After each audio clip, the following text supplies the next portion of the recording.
Hi everyone, welcome to another Thursday craft here at the Tulare Public Library. My name is Brittany, and as always I am so happy to be here with you all during this virtual craft. This is always the highlight of my week, and I'm really excited to round out some of the winter months we've experienced with a really warm and cozy craft today.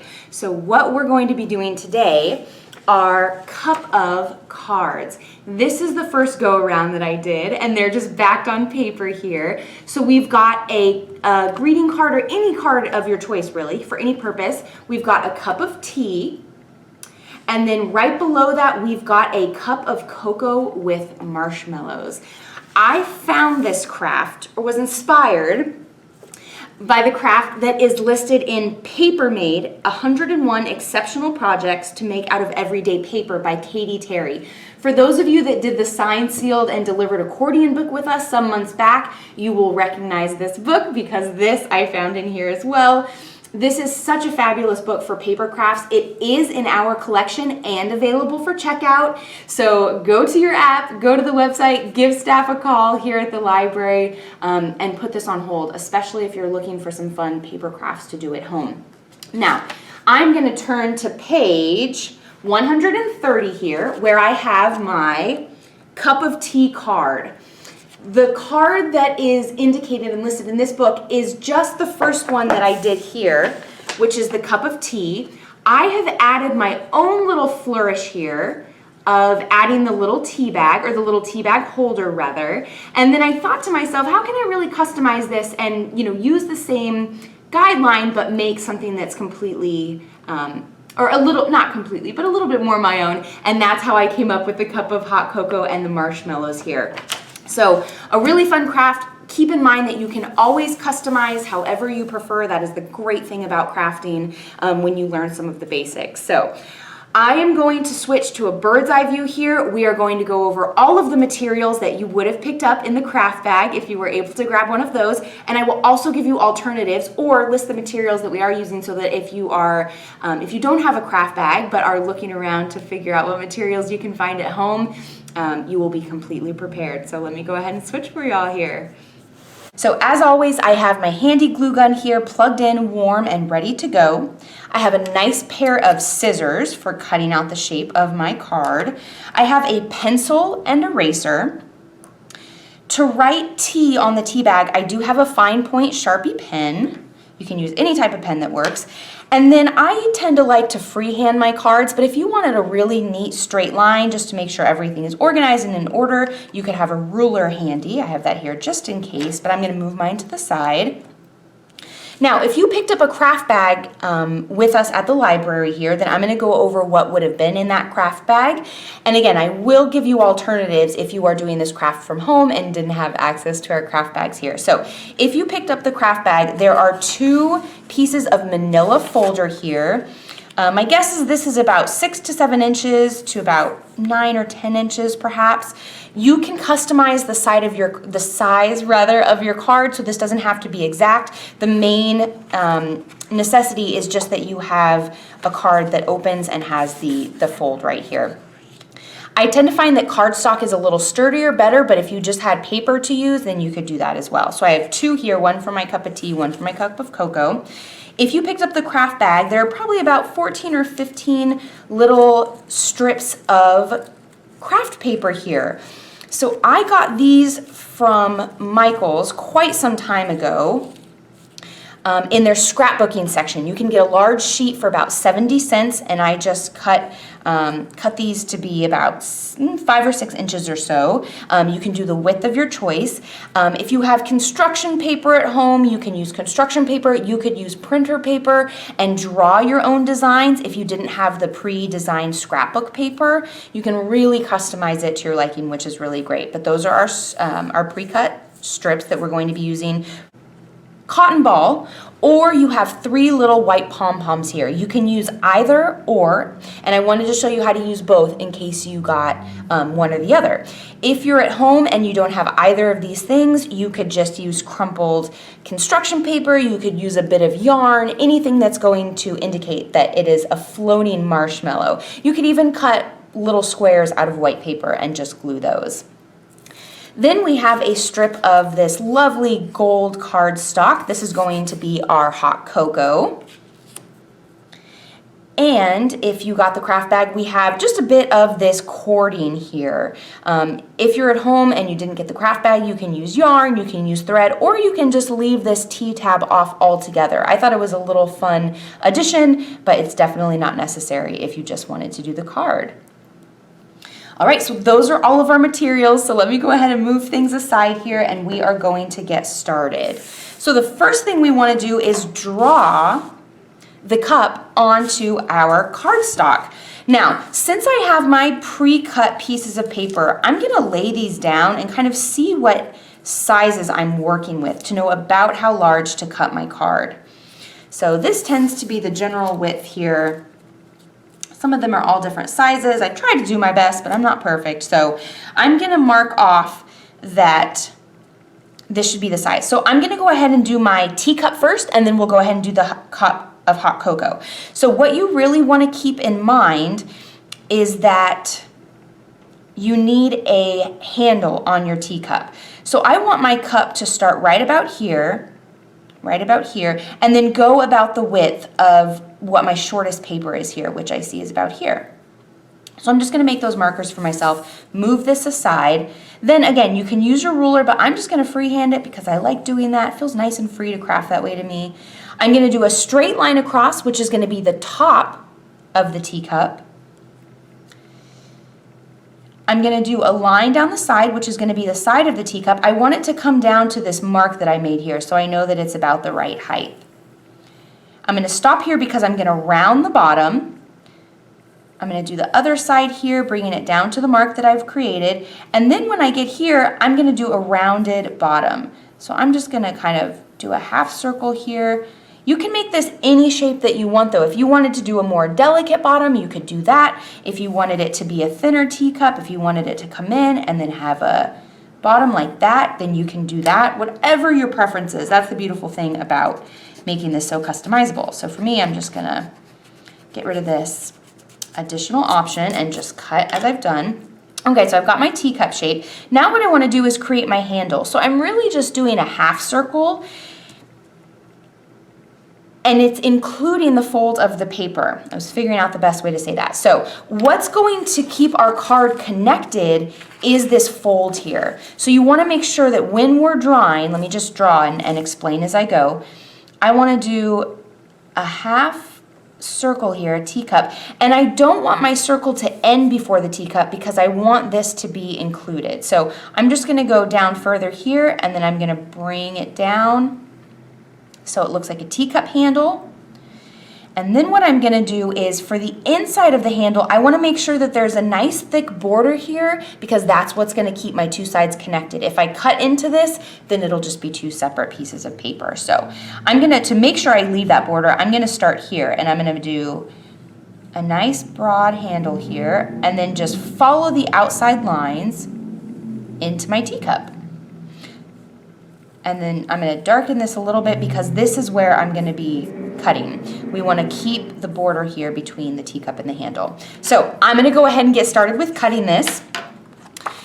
So remember, I've got it folded. I'm cutting both sides of the cardboard at the same time. So I'm going to go ahead and do this, and then all you're going to do is cut into the middle so that you're cutting out this hole, but that the teacup handle is attached to the cup, and this fold remains. So let's go ahead and do that now.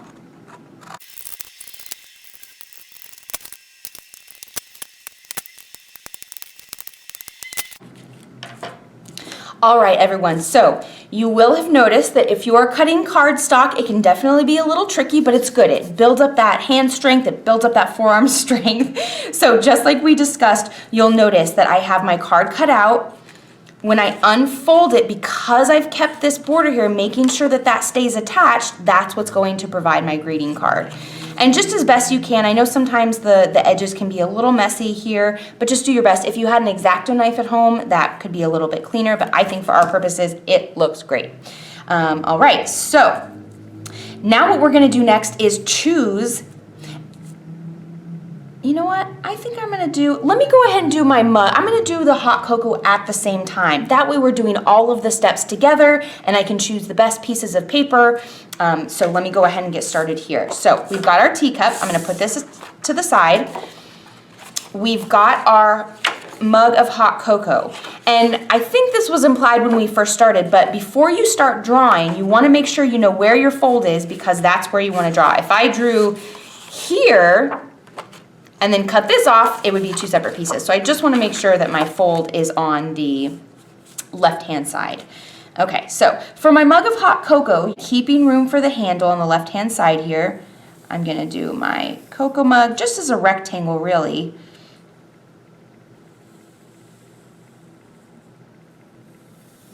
And just down.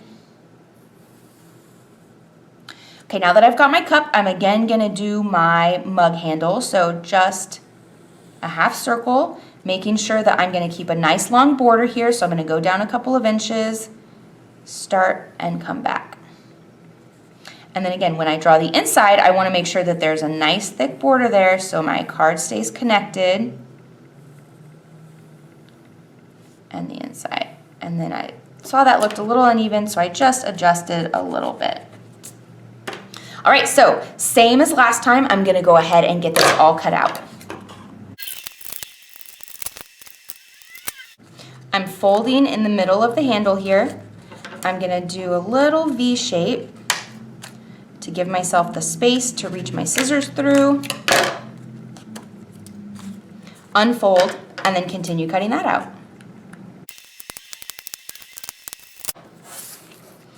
All right, and now we have our cocoa mug. Now, as you open, you'll notice because the fold is here, it works properly. You could round the edges if you wanted it to look more like a mug. I could just use my scissors here to round the edges. You could create any type of shape that you wanted based on your preferences. So I'm gonna go ahead and do that here because I like the look of that. All right.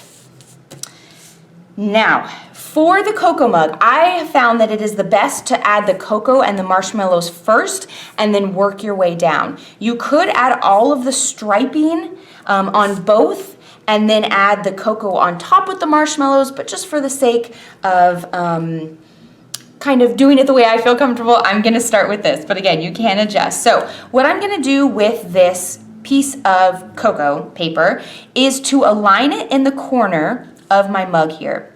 I want to make sure that the side is aligned here and that the top is aligned here. Now what I'm going to do is flip this over, and again, this is card facing up towards me. I'm going to flip this over and I'm going to trim it to match what the front of my card is exactly. So I'm just going to cut, and I'm just holding it with my index finger and thumb, and I'm going to trim around the rounded edges that I did here. All right. Now if I flip it over, you'll see that it matches the top perfectly. Now what I want to do is, because you wouldn't see this much of cocoa in the mug, I'm just going to do a nice thin amount of cocoa that would be showing through the opening here. So I'm just going to judge. I can use my pencil here and kind of trace it out. I'm just going to start right about here and right about here, and then I just want to do a thin opening. So I'm basically drawing a line that's parallel with the top that's just going to look like the open top of a mug. Now I'm just going to cut this. You could save the rest of this paper and use it as a stripe or a decorative piece on one of your cups. You could use it as the tea bag label, whatever you want. All right, so now I see I've got that here and it looks pretty good. So I'm gonna use my hot glue gun, and to make sure that I'm not gluing the top part of the card to the bottom part of the card by some loose glue getting out, I'm gonna go ahead and open it and just work on the front of my card here. So I'm just gonna put a line of glue on the top, and I'm gonna do my best to align it here, and then I'm just gonna press. Again, if you were using tape or Elmer's glue, same strategy applies. All right, now, if you got the craft bag with the 3 pom-poms, you could just individually glue those on as marshmallows. We also used just regular cotton ball because I figured these were probably more likely to be in more people's homes than these specialized pom-poms. So what you can do with this is just snip a little piece off of it and kind of ball it with your fingers, because then we get essentially the same thing. So for the sake of working with the slightly trickier material, I am going to just put a dot of glue here and push my cotton ball marshmallow. Oh my gosh, it's making me thirsty for a cup of hot cocoa. And then I'm gonna do the same thing. I am going to do 3 marshmallows here. I learned in an art class once that there's something in art, I believe it's called the rule of 3s, but the basic idea is that odd numbers of things are much more interesting to look at than even numbers of things. So 3 is better than 2, 5 is better than 4. So I always like to kind of stick to that rule when I'm doing crafting at home or here in the library. I just find that, you know, however it works on the brain, it's definitely true that it looks a little more interesting. All right, and then last but not least, I'm just gonna do my 3rd dot of glue and put my 3rd marshmallow here. Oh my gosh, looks so good. All right, so those are our marshmallows and our cocoa. Now what I'm gonna do is I'm gonna bring both of these into frame because now we're gonna be working on the striping of our cups. So let me pull these over here. So my teacup is a little bit larger than my cocoa cup. Just for the sake of all of my papers fitting, it's okay for me to adjust when I'm here. So I'm just gonna trim off a little bit more of this edge. You don't have to, but I'm going to because I think my fit will be a little bit better. Now all you're gonna do is choose in whatever order you want, whatever decorative design you want to lay out these pieces. Oh, and that one's a little wonky, but that's okay. All right, I'm gonna do some nice cool colors on this one. I'm gonna mix it up over here. Some of these pieces of craft paper that I've included in the grab bag are double-sided. So here I have rainbows and clouds, and here I have rainbow stripe. So feel free to use whichever ones you want. Some though are just single-sided. So just pay close attention, always flip it because you might have more options than you realize. I'm gonna go ahead and put a nice bold red here. All right. Perfect, so mixing and matching these as much as you want. I tried to include enough paper strips so that you could have nice full cards here, but if you like the more minimalist look or if you wanted to color on the cardstock, then you can do that as well. But it looks like I have some nice full options here. And I'm actually gonna do that here and do that. Let's do rainbow, why not? Okay, so now what you're gonna do, now that I have these all laid out and lined up, I'm going to use my hot glue gun. I found in my practice that the easiest way is to connect these all on one side with a single dot of glue and then glue the rest of them. That way they're staying in place and you can kind of get a visual of what you're doing as you go along. I'm feeling a little crazy. I'm gonna add one more strip of paper here. All right, so I'm gonna start up near the top at the cocoa and I'm just going to pin this down and lift the left-hand side. Again, it's probably smarter to unfold the card so that you're not putting any glue that's gonna sink through on the other side and unintentionally glue them together. But since I didn't do that and I've got all my things laid out, I'm just gonna be really, really careful and particular about how I'm gluing this, making sure that I'm putting a spot of glue far from the inside so that it's not leaking onto the back or unintentionally gluing my 2 pieces down. All right, so I'm just gonna do this for all of the pieces of decorative paper that I have laid out here.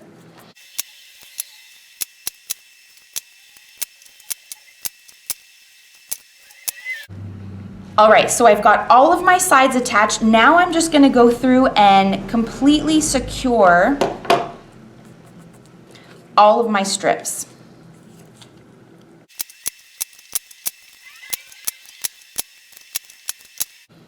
Okay, so now, as with every time that I use hot glue, there are always a ton of glue strings to get rid of after you do your craft. Just make sure that you're clearing away all of the extra stringy bits that are bound to get stuck on top of where you're working. Okay.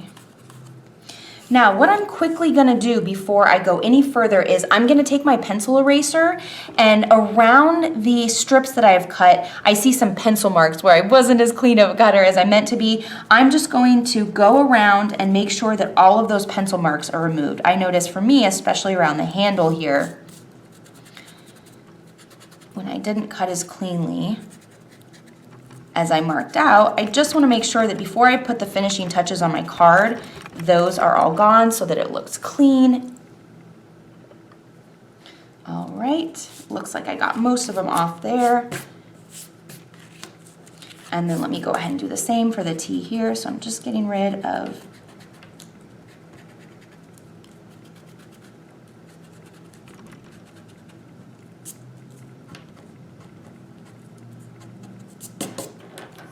much cleaner, much better. Okay, so now what's left to do is I'm going to open the card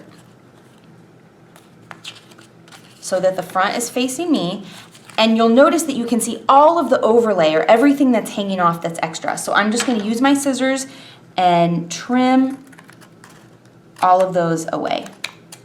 I wanna do it everywhere that I see them, so just make sure that you're turning the card in all different directions. And I'm even gonna go on the inside of the handle here because those are really sticking out. It might be a little tricky to finagle your scissors in a way that is easy to cut, but just move things as you need. I still see a little guy sticking out here. And if I can't cut that away as cleanly as I'd like, that's okay. All right, and I still see a little one sticking out here.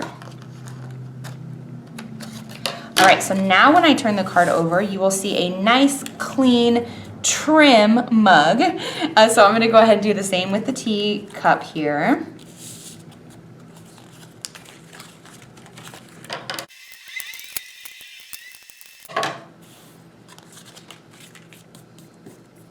Okay, so now we have both our cup of cocoa as well as our cup of tea all trimmed and looking nice. I just realized that I neglected to put a small piece of paper which you all have in your craft bags. You either have a light purple square of paper or it's a light blue square of paper, and that's intended to be the holder of the tea bag. So I have a nice bright pink Post-it here. I'm gonna use that instead. We are just going to improvise and that'll work perfectly. So I think for most of you, you have a fairly large square, and I included that size because I'm going to show you how to cut the tea bag paper holder as well as some paper to keep the glue on there. So our cup of cocoa is completely done. Doesn't that look lovely? If you wanted to, you know, if you have really lovely handwriting, you could always scrawl cocoa on it. You could leave it as is. So I'm going to go ahead and set this one aside. And the last thing we want to do is make the tea bag holder. So I'm going to bring in my piece of cording, and I'm going to cut this to be just a little square tab that hangs off that I can write tea on. So let me show you how I do this. So I'm simply just going to make a little rectangular square here using about half the paper I have. And then I'm just going to make it the size that I want and round the edges because I always think that looks nice. It looks a little bit more intentional. So just rounding those hard edges off.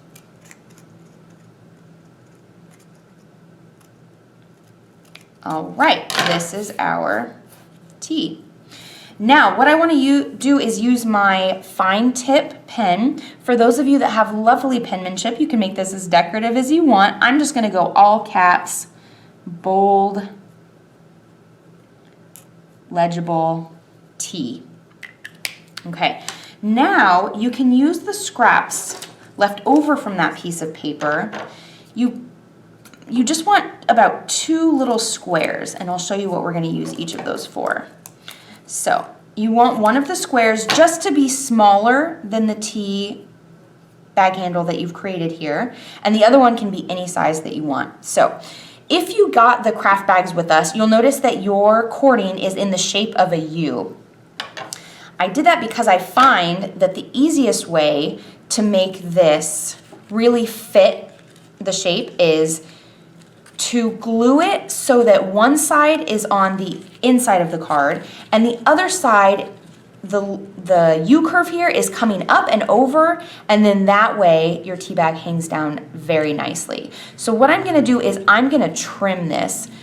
So if I look on the back side here, I don't want all of this cording taking up all of my card. So I'm just gonna trim it so that there's maybe, I don't know, 2 inches or so, just enough to glue it down. Okay, and then that's exactly what I'm gonna do.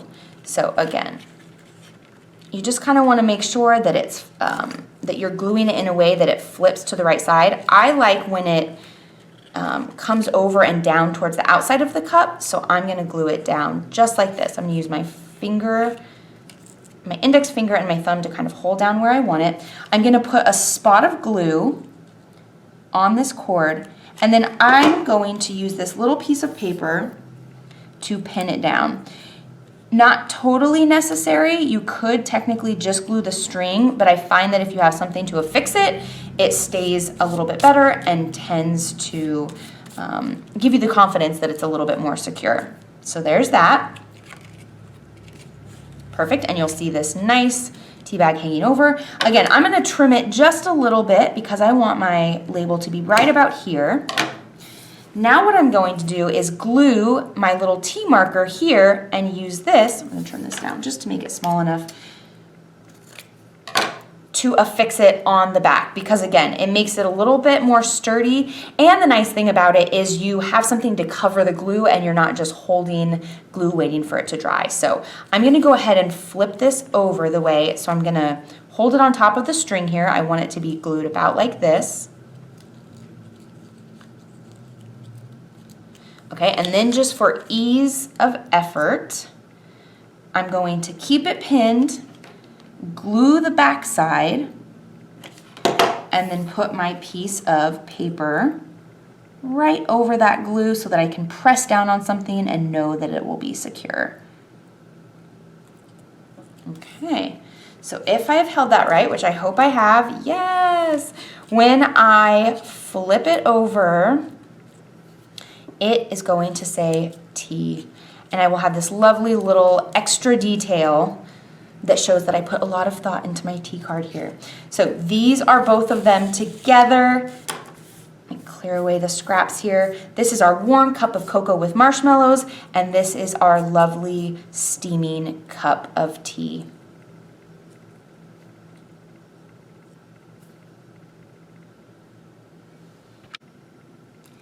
Everyone, thank you again so much for joining me. I hope you had as much fun making these cards as I did.